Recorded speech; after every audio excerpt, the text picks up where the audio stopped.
First, let us have Miss Mia May J. Fulgencio. The question will be asked by Judge number 1.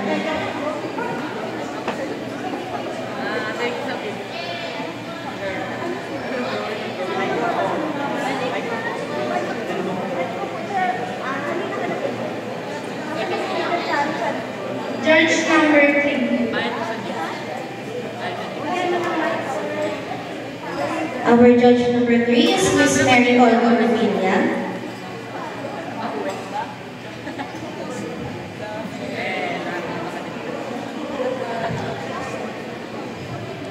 Hi, good evening. So, first question, paano tayo makakabuo ng pagsasama, ano man ang personal o relihiyosong mga pananaw?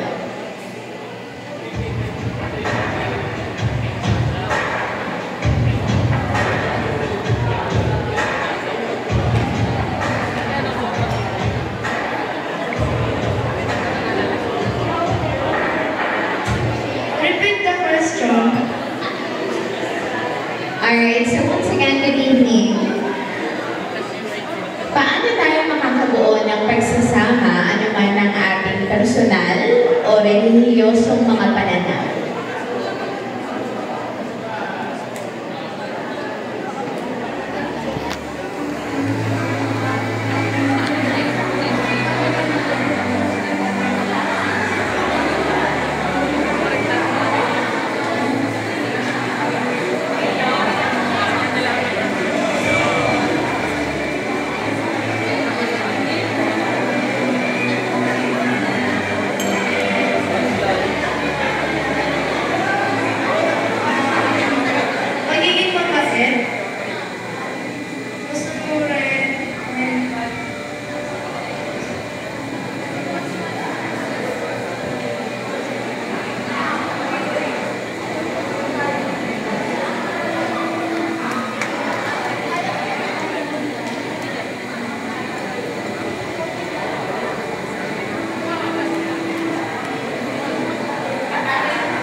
Thank you, Miss Mia May Fulgencio. Now let us move on with Mr. Rayohan O. Sanchez. Judge number 1.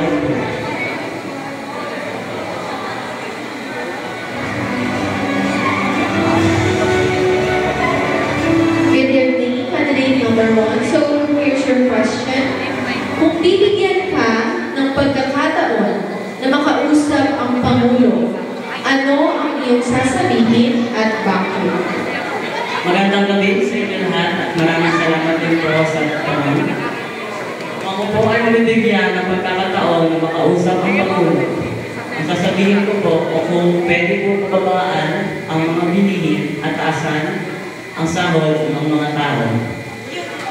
Sapagkat marami ng tao ang nahihirapan kahit sa pagtaas ng mga bilihin at pagbawal sahod. Yan na po.